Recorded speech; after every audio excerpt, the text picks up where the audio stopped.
Hi all, welcome to my channel.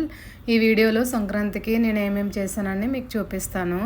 ఇక్కడ భోగి రోజు పొద్దున్నే లేచి ఇక్కడ భోగి మంటలు వేసామన్నమాట, నేను మా నాన్న. తర్వాత అంతలోపే మా మమ్మీ ముగ్గు వేసేసింది. ఇంకా ముగ్గు కోసము ఈ రంగులన్నీ ఇలా పెట్టుకున్నాను. నేను అన్నీ ఒక్కొక్క చిన్న చిన్న గిన్నెలో వేసుకొని పెట్టుకున్నా, వేయడానికి బాగుంటుందని చెప్పి. ఇంకా అప్పుడే ఈ రోజా పువ్వు చూసాను అనమాట, మా చెట్లో చాలా బాగుండింది. ఆ రోజు దేవుడికి పెడదామని చెప్పి కోసుకున్నాను అనమాట. చాలా పెద్దగా వచ్చింది. ఇంతకుముందు చిన్న చిన్నగా వచ్చేవి, ఈసారి ఎందుకో చాలా పెద్దగా వచ్చాయి. తర్వాత ముగ్గులు వేసిన తర్వాత మనము ఇలా గొబ్బెమ్మలు పెట్టాలి కదా. ఈ గొబ్బెమ్మల్లో అయితే మేము ఇలాగా బియ్యము, సజ్జలు, కొన్ని నువ్వులు అనమాట అవి కలిపి పెడతాము.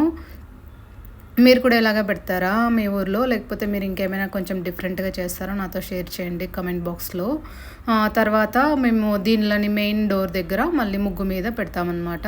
అలాగే గుమ్మడికాయ కూడా పెట్టాలి. కాయ అంటే అట్లీస్ట్ ఒక చిన్న ముక్క అయినా పెట్టాలి. మాకైతే ఈసారి గుమ్మడికాయ దొరకలేదు.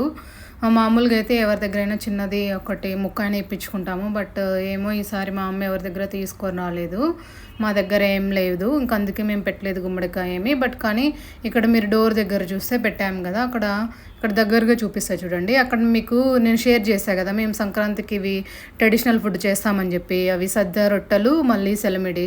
సో ఆ రెండు పెట్టామన్నమాట. అవి కూడా పెడతాము గుమ్మడికాయతో పాటు. గుమ్మడికాయ లేదు కాబట్టి ఇంక ఈసారి గుమ్మడికాయ పెట్టలేదన్నమాట. సో ఈ ముగ్గు పెట్టాము. ముగ్గు మాత్రం మా అమ్మే వేసింది, కలర్లు మాత్రం నేను వేసాను. మా అమ్మ నాకు వారం నుంచి చెప్తా ఉన్నింది, బెంగళూరులో నువ్వు బెంగళూరులోనే కొంచెం ఏమైనా నేర్చుకొని రా, వచ్చేటప్పుడు ఊరికే రావద్దు, ఏమైనా కొత్తగా ముగ్గు నేర్చుకొని రా అని నాకు చెప్తానే ఉన్నింది. లాస్ట్ 3 years నుంచి చెప్తుంది, పండగ ముందు రోజు లేకపోతే ఒక 2-3 రోజుల ముందే ఏమైనా నేర్చుకొని రా అని. సరే సరే అని చెప్తా. నేను మాత్రం అసలు నేర్చుకునే లేదు ఏమి. మళ్ళీ వెళ్ళిన తర్వాత నేర్చుకోలేదమ్మా, నాకు కుదరలేదని చెప్పి మా అమ్మని బెదిరించేసాను. మళ్ళీ మా అమ్మ ఏదో ఒకటి వేసేసింది. మా అమ్మ తిడతా ఉన్నింది, ఎప్పుడు ఈ ముగ్గులే వేసేది, కొత్త ముగ్గులు ఏమైనా నేర్చుకోమంటే నేర్చుకో నువ్వు అని చెప్పి. ఇంకేదో టైం ముగ్గు వేస్తే చాలు కానీ మళ్ళీ కొత్త ముగ్గులు అలా ఏం కాదు అంటే ఇంకా అదే వేసింది. ఇంకా నేను కలర్లు వేసేసి మళ్ళీ ఇంకా ఇదంతా పెట్టి డెకరేట్ చేసిన తర్వాత ఈ కుండ మాత్రము నేనే వేసాను అనమాట. ప్లీజ్ సబ్స్క్రైబ్ చేసి సపోర్ట్ చేయండి నా ఛానల్. Thank you.